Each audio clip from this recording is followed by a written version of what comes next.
work in try hack me that website, sir, and you told about that stenography method using deep sound that application, sir, like is how to do stenography you thought, sir, yesterday. Hello. Yeah. Hello. Did you complete the task? No, sir. 5:30 to 9:30 I have classes, sir. So did Sibitharan, sir? Oh, okay, okay, no problem.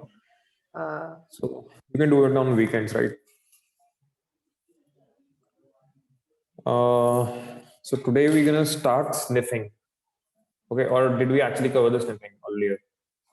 We didn't cover the sniffing, right? yes, sir. Did we do Wireshark and all of that thing? I don't think so. Just a second. Yeah, I'm gonna run my parrot.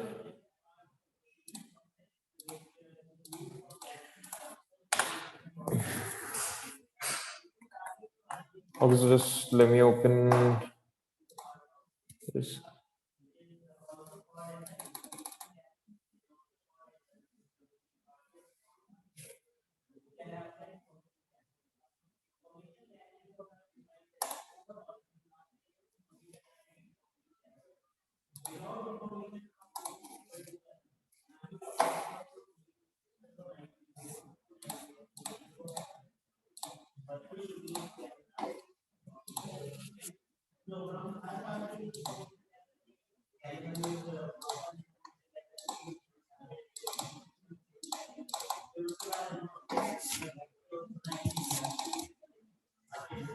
Let me just share my screen. No, sir. I didn't get screen, sir. Yeah, I'll just share it. Okay. Let's do this. Just a second.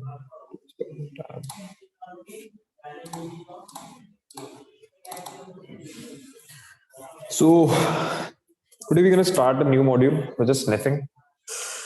And we'll talk about a lot of things in this module. It will be like sniffing concepts, sniffing techniques, sniffing tools, the countermeasures, or the sniffing detection techniques, and all of that thing. So let's start from what is sniffing. So sniffing is a process of monitoring and capturing all data packets passing through a given network. Sniffers are used by network system administrator to monitor and troubleshoot network traffic.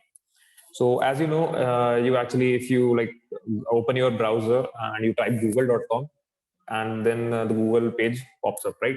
So it happens in milliseconds. So using sniffing, using the method of sniffing, we can actually see what is happening in the backend, how the data is traveling in the form of packets, and we can actually see the contents of the packets. So there are some sniffing concepts, like two modes in NIC. There's one station mode, which is normal mode, and there's one promiscuous mode. This is in your network interface card, which is embedded in your motherboard. So if it's in a station mode, it's a normal mode, right? But if it's in a promiscuous mode, you will be able to see all packets flowing inside the network. So there are like two types of sniffing. One is active and one is passive. Another one is passive. So as you already know, we have talked about like active and passive since the beginning only. I think since module 1. So we all actually know how what active and what passive means over here. Active is like Yes, in the sir. contact of victim, and passive is like when we are not in the contact of victim. Yes, sir. So you can see message for PCA, then it's going for PCA, then it's going for A, and it's actually a hub. It's just showing the working of a hub. There's like different networking components, right? Have you heard about that, like router, switch, hub, and all of that? Yes, sir. Okay, so your router is Routers. actually a switch, but much better than that.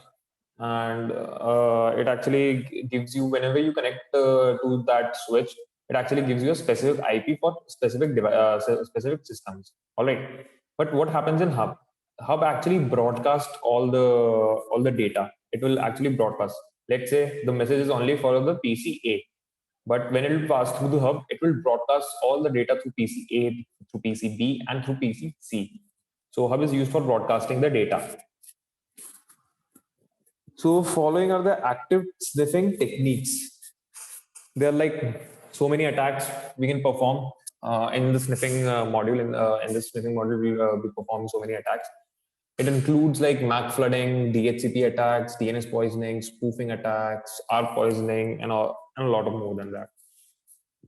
So let's talk about that. First of all, we have to talk about the protocols which are affected when we are sniffing. So first is the HTTP one. It is used to send information in clear text without any encryption. So that's why nowadays you can see the websites are using HTTPS. HTTPS means Hypertext Transfer Protocol Secure. So it uses some encryption. Then there is SMTP. So SMTP is basically utilized in the transfer of emails. This protocol is efficient, but it does not include any protection against sniffing. It doesn't have any like encryption also. Then there is NNTP protocol.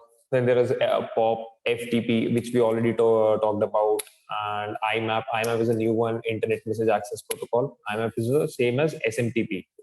Both are for mailing purpose, but it is highly vulnerable to sniffing. Then there is Telnet. Telnet is also there. Like Telnet sends everything, username, passwords, everything you type on the system, everything you like. Telnet is used for taking remote connections of another system. It is like similar to SSH, but Telnet does this thing in plain text. We can see everything. We can see every data flowing into plain text. But if we use SSH over Telnet, and if we capture the packets of SSH, we'll be able to see all the packets in encrypted form. Sorry.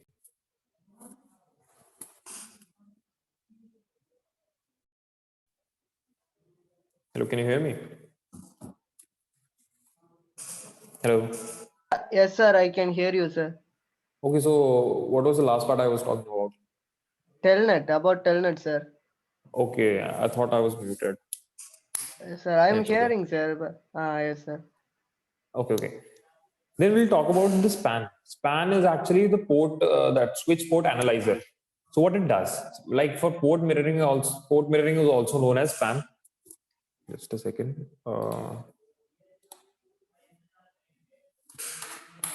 Hold on for a second. Okay, sir.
Yeah, sorry for that.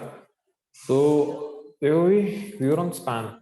So span is also known as switch port analyzer. These are designated ports on a network appliance like switch. These are programmed to send a copy of network packets seen on one port or an entire VLAN to another port where the packets can be analyzed.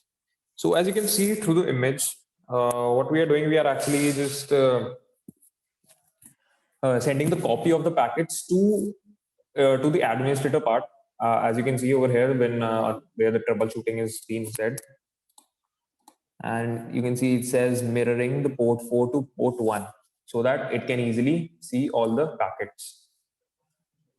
Then there's one tapping method, and it's like an old school times methods, like where wiretapping was used to monitor telephone conversation. But with the huge increase in internet nowadays, wiretapping has came to include monitoring internet telecommunications. So this is how tapping is happening. Like there are like poles are there, like they're Trunk like calls, sir. Like yeah, trunk calls. exactly like those. Okay, sir. Okay, sir. So there are like poles over there, and there are like some boxes are kept for the phone lines and all of that. And people were used to like able to just connect to those phone lines, and they were able to just hear whatever they're talking on the phone. That's what wiretapping was. Now, next we'll talk about some sniffing techniques, and we'll see different techniques like MAC flooding. MAC flooding is one of them. So there's one MAC flooding attack, and it's a very famous attack in ethical hacking. So in our network, the MAC addresses are stored in a CAM table. Okay. So what happens in a CAM table? You can see like within a very short time, the switches MAC address table is full with fake MAC addresses, port mappings. Switches MAC address table has only a limited amount of memory. The switch cannot save any more MAC address in its MAC address table. Once the switch MAC address table is full and it cannot save any more MAC address, it enters into a fail open mode and start behaving like a network hub where it starts doing broadcasting. It starts broadcasting all of the data. It will just act like a hub. So for the easier words, I'll just tell you how to do this. Just a second. Let me open the paint.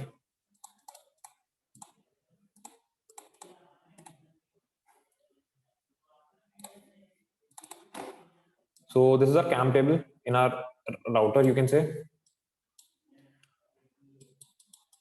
And over here, there are like free spaces. You can see the screen, right? Yeah. So what we'll do, we'll try to create fake MAC addresses and try to enter all these MAC addresses into our CAM table so that the CAM table will eventually become full. And when it will become full, it will start acting like as a switch. Oh, sorry, hub. It will convert from switch to hub, and it will start broadcasting each and every data from different from all the devices connected to the network. So that is what happens. That is the impact of MAC flooding. And as I already told you, hub actually broadcasts the data, and we have already seen in the image. So let's go. Then we'll talk about DHCP spoofing attack. And there's a very famous attack in DHCP spoofing. It's called DHCP starvation. So first of all, we'll talk about what DHCP actually is.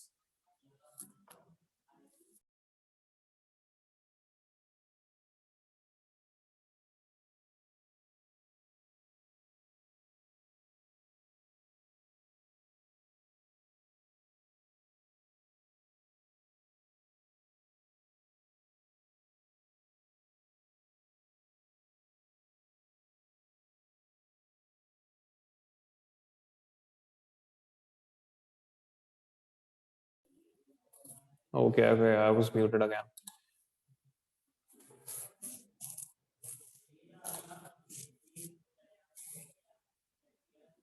So DHCP, actually the full form of DHCP is, I think it's dynamic host configuration protocol, right?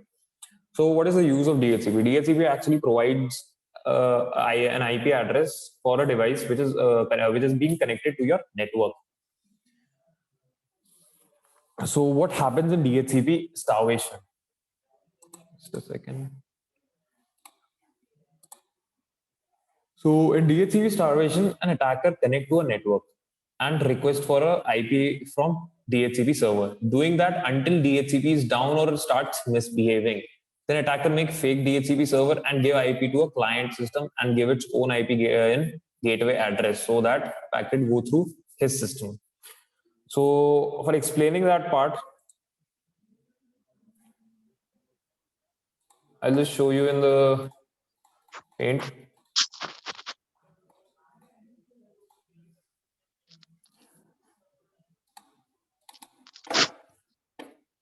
This is a router, right?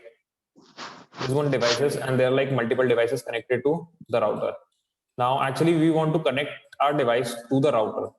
So what DHCP will do? DHCP will assign us an IP address. It could be anything, 192.168.1. So that we can like connect to our router. Now, when we are connected to our router, then we'll start performing DHCP starvation attack. And what will happen in DHCP? We'll take Sir? all IP. Yes. Hello, sir. Just now Yes, I joined, sir. I got a internet problem, sir. So I. Oh, okay. reached. What was the last thing you heard? Sir, CAM. You Okay, we were thought on about. Mac flooding. All right, all right. So did I completed the Mac flooding? Yes, sir. You started Mac flooding attack, sir. You came for that cam table. Okay. Did I explain to you in the paint about this Mac flooding? No, sir. That time I got internet issue, sir. Okay, okay. I'll just explain it again. Just a second. Okay, sir.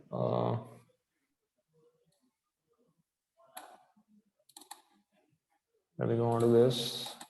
Just a second. Okay. So what was happening in Mac table?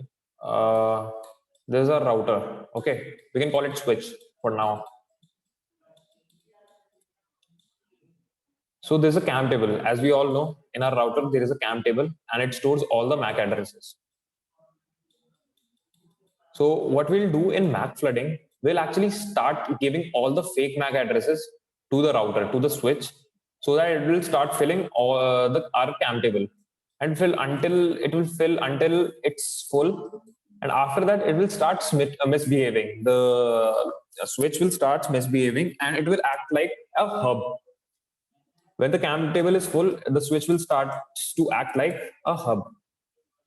And as we know, what hub does, hub actually broadcast all the data onto the network. So the hub will start broadcasting all the data of all the devices, all the packets which are flowing through all the devices on the network. So that is what the impact of MAC flooding is. Okay, sir. We will actually see it in practical and you will understand better. Then we'll talk about DHCP spoofing attack and what DHCP actually is. So DHCP is your dynamic host configuration protocol, and why it is used in our router. It is used to give you a specific IP. So whenever you are joining, let's say you have a Wi-Fi near your home, okay, and it is connected with different devices. Let's say there are like 3 or 4 devices already connected to it, and they have been assigned some IP address. When you try to connect your own phone to the router, what DHCP will do, DHCP will assign you a specific IP address. It could be anything starting from 192.168.1. It could be anything like 15, 17, 25, anything. So that is the work for DHCP. So there's a very famous attack in ethical hacking, which is DHCP starvation attack. And what it does, you can see in DHCP starvation, an attacker connect to a network and request for IP from DHCP server. And then it will start doing it until the DHCP like server starts misbehaving or it will went down. Then attacker make fake DHCP server and give IP to a client system and give its own IP in gateway address so that packet will go through the system. So let me explain it in Paint. I will, you will understand much better. Okay. So let's say, let's take an example. This is my router. This one device, and these are like already 2-3 devices. Okay. So I'll connect to this router. When I'll start connecting to this router, the DHCP will assign me an IP address. It could be anything, 192.168.1 dot something something. And these devices, the 4 devices which are already connected to the router, they have already been assigned a specific. They have already been assigned a specific the MAC IP address by the DHCP. IP address. Yeah. Okay, so when I'll connect it to this router, then I'm inside their network, right? So what I'll do, I'll just start the DHCP starvation attack. What I'll do, I'll be using some tools, and then I'll just ping for like more IP address. I'll ask DHCP for more IP address, and he will start assigning me all the IP address. Let's say from like from .1 to 254. All the IP address it will start assigning me until and unless it's like empty. The DHCP server will go empty and it will start misbehaving. So DHCP will start misbehaving. So what we can do after that, we can elevate this attack from DHCP starvation. We can elevate it to DHCP spoofing attack. So all the IPs, I took all the IPs, right? So what I can do, I can just call it start from 2. It will start from 2, not from 1, because the gateway IP address is 1. The router is our gateway, right? So what I'll do, I'll just tell all the systems in this in the network that I am the gateway, not this one. The 192.168.1.1 is not the gateway, but I am the gateway because I have all the DHCP IPs. I have all the IPs through the DHCP server. So I'll say to everyone on the network that I am the gateway and send every data to me. So for sending the data to the internet, first they have to pass the gateway, right? So they will pass all their packets to me through to the gateway, and then I'll pass that data to the real gateway and then to the internet. So in this procedure, what I'm doing is this like man in the middle attack, sir? This is exactly like man in the middle attack. What is happening is like we are able to see all the data, all the devices are sharing, all the devices are sending. And if the data is not encrypted, we are able to see the data in plain text. So this is the concept of DHCP spoofing. And it's really a big attack.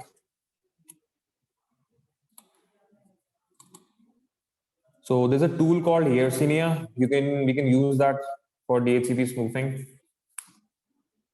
Then we will be talking about ARP spoofing. So before ARP spoofing, we'll be talking about what ARP actually is. So full form of ARP is Address Resolution Protocol. And it has helped this ARP spoofing concept, this ARP spoofing attack, help us to do MITM attack, man in the middle attack. So as I already told you, I think I already told you in system hacking what man in the middle attack is, right? Yes, sir. Like there are like 2 people in the network, and the hacker will come in the between and try to listen or hear or see all the data, all the conversation happening between them. So that is what man in the middle attack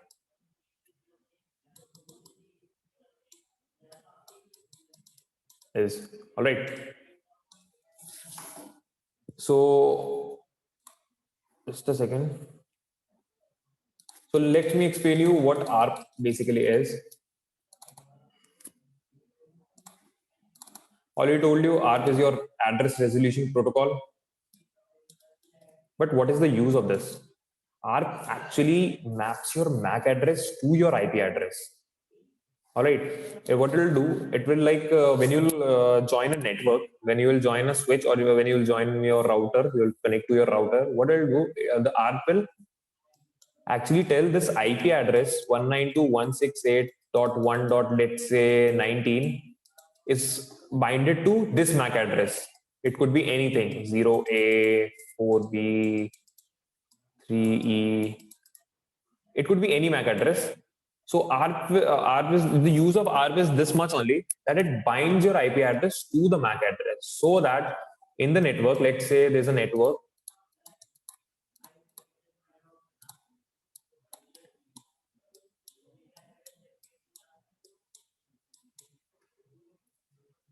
and this is our router, and this is our internet world, internet. And we have like devices A, B, C, and D, and they're like, they have given like IP. This is given 19 IP. This is given 25. This is given 13. This has been given 15, let's say. And they are having like unique MAC addresses, right? Like MAC addresses are unique, different MAC addresses. So when doing, what is the use of ARP over here? So ARP, what it does, it actually tells that the data will flow to which specific device. So let's say if the data coming from internet to the router, and then from the router to the device, it has to go to like B or C. It is being used by ARP. So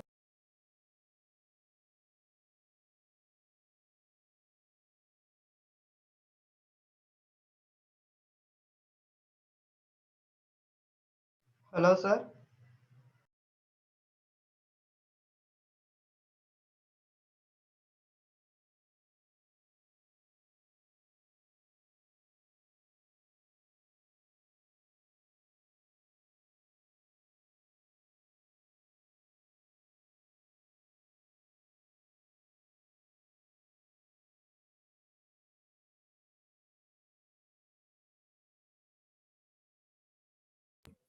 yeah, sorry for that. So due to ARP, router will know where to send the data, on which device, on which specific device the data has to be sent. So that is the working for ARP.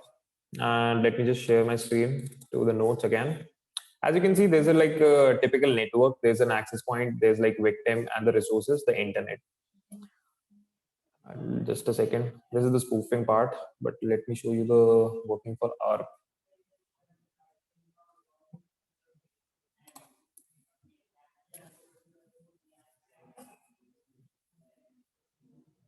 Okay, it's not showing me.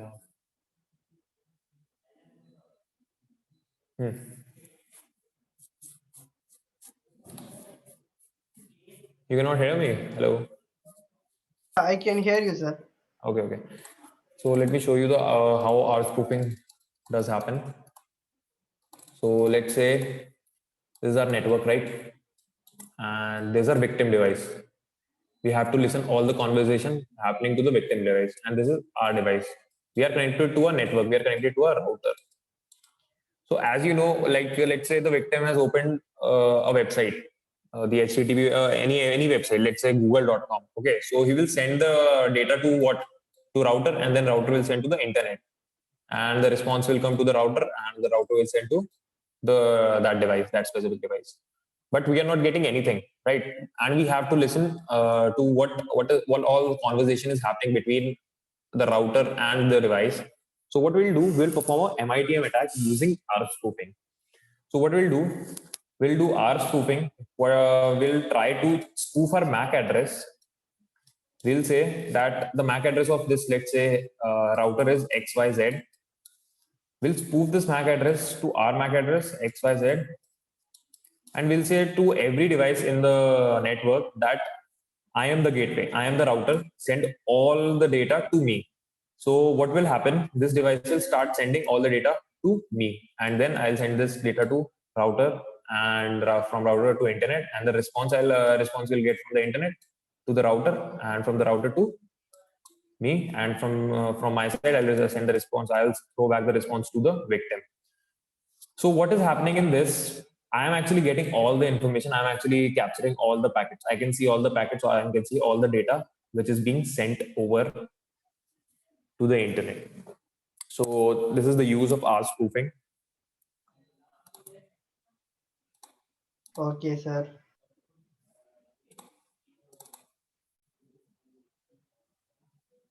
Okay, so let's start with the practical.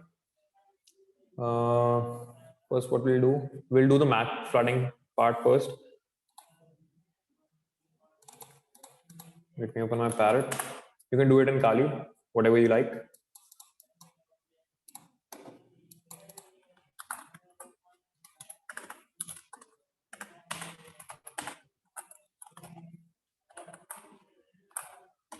Okay, so there's one tool which is already pre-installed in Parrot and also in Kali Linux Genome version. But what we have downloaded is the Kali Linux XFCE version. So it might be not in your like Kali Linux. What you can do, you can just do apt install dsniff and we'll install all the tools, your rspoof, your MAC address flooding tool and everything. Then there's a tool called MacOff. When you start this MacOff, I'll just stop it.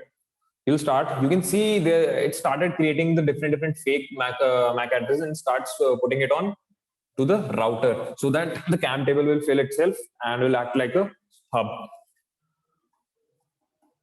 I won't run this command because if I'll run this command, I'll be getting like my internet will cut off and the Zoom call will end. So that's why I won't run this command. But try this command at your home so that you will get the better idea for it. And try it in a virtual environment, because sometimes your Parrot will get crash due to this tool, using of this tool. So that was your MAC flooding tool. Next, we'll talk about ARP spoofing. So how you do ARP spoofing?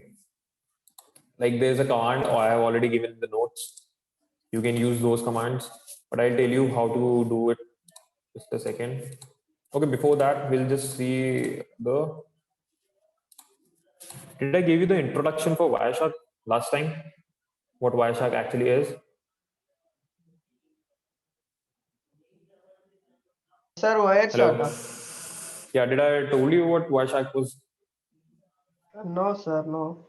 Okay, so I didn't give you the. Okay. So let me start with Wireshark. Yeah. So there's a sniffing tool already pre-installed in Kali in your Parrot, or if you want to install in your like different environment, you can download it for Windows and all, and you can work with that. It's a sniffer. Wireshark is actually a sniffing tool. And let me open it. If you want to open, you can just go onto the applications and go on to like pen testing, then sniffing and spoofing, and you can see a Wireshark over here. Or you can right type Wireshark on your console, on your terminal, and the Wireshark window will open. So basically, it's a sniffing tool, and you can see it listed all of my interfaces, and you can see my ETH0 is having some traffic in it. I can see by the small graph you can see over it. Because so what we'll do, we'll try to sniff our packets, our own packets, which are flowing through our computer. So let's select ETH0 and let me open Firefox. So you can see I've opened the Firefox and there are like loads of packets started flowing. You can see packets, two packets are there, like 222 packets already flown, 236, and they will keep increasing. When you like try to open a new website, let's say google.com, more packets will start flow. As you can see, the packets are now near about 500. So you can select any packet and you can check the details for it. Like there are like different like there's a time also given.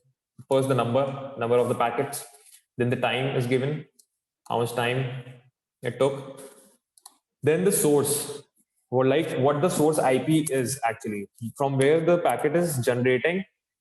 This is the source IP address. Then the destination IP address where the packet is reaching.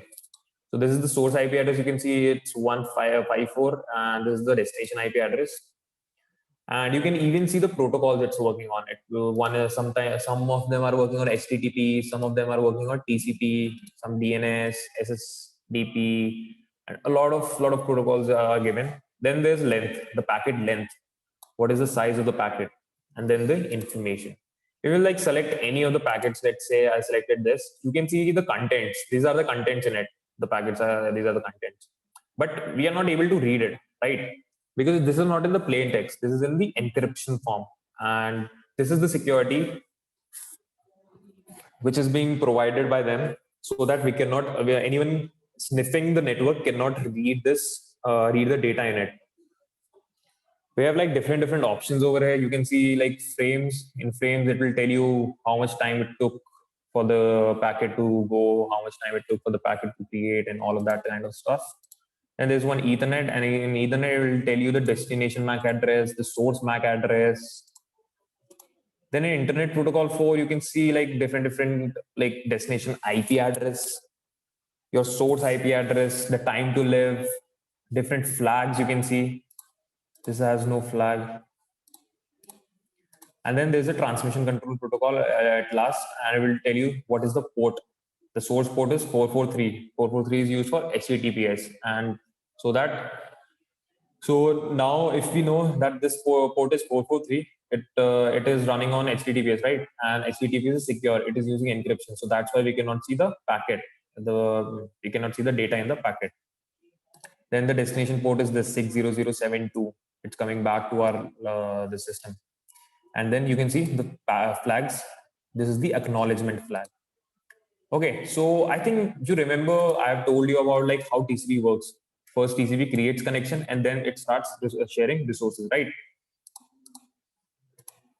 Yes, sir. Okay, so what is the methodology it actually acquires? It actually works on three-way handshake. All right, because first for creating connection, it will try to do three-way handshake, and then the connection will establish. So let me show you how it does. Let me just stop it again, and let's do continue without saving, and let me just refresh this page. And now you can see the data. It's already so much data it's going. So over here you can see the first packet. You can see this is 192.168.1.19 is my IP address, and if you want to confirm that, you can do like open another terminal, just do ifconfig. This is my IP address 19, and the destination IP address over here, it's the Google IP address, because we actually